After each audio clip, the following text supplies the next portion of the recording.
परिस्थितियां चाहे कैसी भी हों, अगर व्यक्ति मन में ठान ले तो कोई भी काम मुश्किल नहीं होता।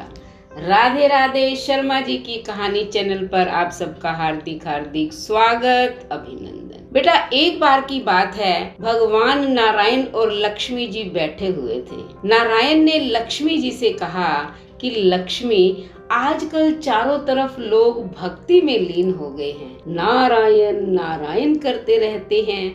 तो लक्ष्मी जी ने कहा, नहीं भगवान, ये आपका नाम जो है लक्ष्मी पाने के लिए करते हैं। भगवान ने कहा, नहीं, अगर लक्ष्मी पाने के लिए करते तो लक्ष्मी लक्ष्मी करते, नारायण नारायण क्यों करते हैं? ये तो मेरी भक्ति कर रहे हैं।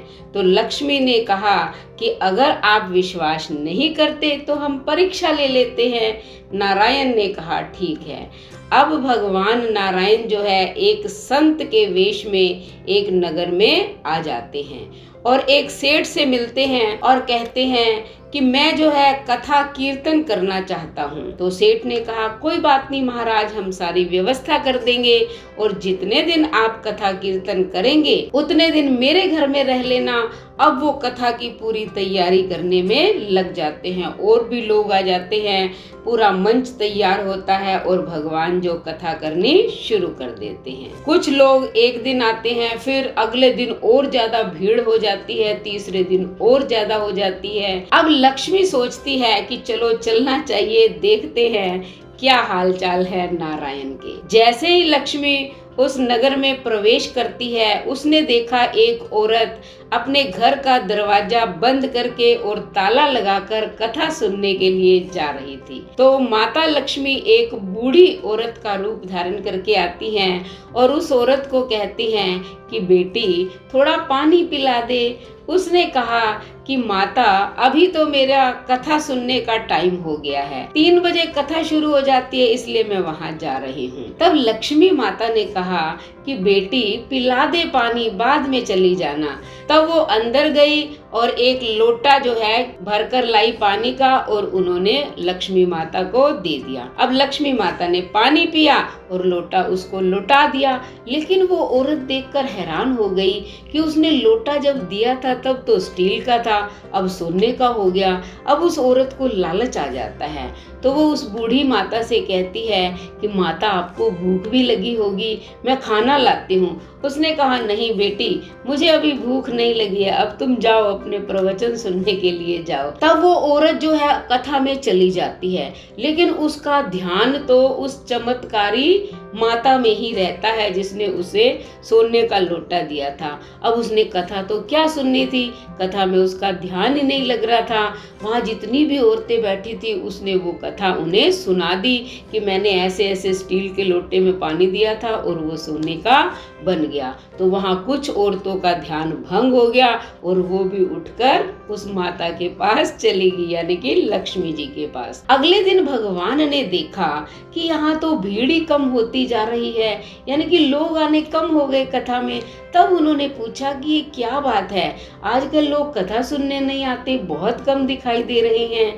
तब एक व्यक्ति ने कहा कि महात्मन, ऐसी बात है कि इस नगर के अंदर एक चमत्कारिक औरत आई हुई है, जिसके घर वो दूध पीती है वो गिलास सोने का हो जाता है, रोटी सब्जी खाती है तो वो थाली और कटोरी सोने के हो जाते हैं। तब जो है भगवान नारायण समझ जाते हैं देवी लक्ष्मी का आगमन हो चुका है। जब उस नगर सेठ के कानों में ये बात पड़ी तो वो भी धीरे से वहां से खिसक जाते हैं, पहुंच जाते हैं माता लक्ष्मी के पास और कहते हैं कि माता, आप मेरे घर तो आई ही नहीं है, मेरा घर क्यों भूल गई? तब जो है माता लक्ष्मी कहती है कि बेटा, मैं तो सबसे पहले तुम्हारे घर आने वाली थी, लेकिन क्या करूं, तुमने तो कथा करने वाले को अपने घर में ठहराया हुआ है, अब मैं कहाँ रहूंगी?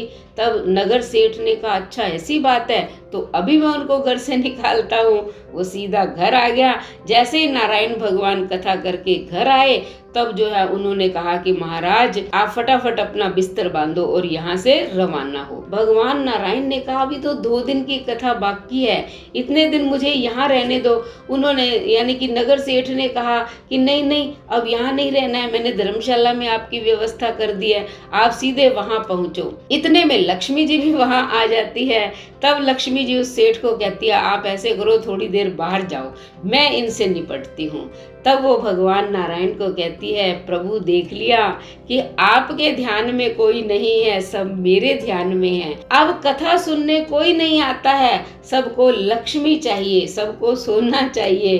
तब भगवान कहते हैं कि लक्ष्मी तुम्हारी बात तो सत्य है, लेकिन ये बात भी तुम्हें माननी पड़ेगी कि पहले मैं यहाँ आया हूँ, कि पहले यहाँ कथा हुई फिर तुम्हारा आगमन हुआ है। कहने का मतलब है कि जहाँ कथा होती है, सत्संग होता है, वहीं पर लक्ष्मी का निवास होता है। ऐसा कहकर भगवान नारायण तो वैकुंठ लोक में चले गए। फिर अगले दिन लोग फिर आगे नगर सेठ के घर और कहने लगे कि बारी बारी से हमारे घर भी माता आप आना। तब माता लक्ष्मी उस नगर सेठ और बाकी लोगों को कहती है कि अब मैं यहाँ रहने वाली नहीं हूँ, मैं यहाँ से जा रही हूँ, क्योंकि तुमने नारायण को यहाँ से निकाल दिया है। जहाँ नारायण रहते हैं वहीं लक्ष्मी का निवास होता है। तो बेटा इस कहानी से शिक्षा मिलती है कि लोग क्या है, लक्ष्मी की पूजा करते हैं, लक्ष्मी के पीछे पीछे दौड़ते हैं, वो भगवान विष्णु की तो करते नहीं है। आप विष्णु भगवान की पूजा कीजिए, लक्ष्मी तो दौड़ी दौड़ी चली आएगी। आपको लक्ष्मी की पूजा करने की जरूरत ही नहीं है। कहने का तात्पर्य मैं ये नहीं कह रही हूँ कि आप लक्ष्मी माता की पूजा करनी ही छोड़ दो, लेकिन आप भगवान विष्णु के साथ लक्ष्मी जी की पूजा करो ताकि दोनों साथ रहें, क्योंकि माता लक्ष्मी भगवान विष्णु के बिना रह ही नहीं सकती है। इसलिए दोनों की पूजा करो, फिर लक्ष्मी जी का स्थायी निवास आपके घर में हो जाएगा। तो कैसी लगी कहानी? अगर कहानी अच्छी लगी तो हमारे चैनल को सब्सक्राइब करें, लाइक और शेयर करें, कमेंट करें और बेल आइकन के बटन को दबाएं ताकि ऐसी ही मोटिवेशनल कहानी का नोटिफिकेशन सबसे पहले आपको मिले। धन्यवाद।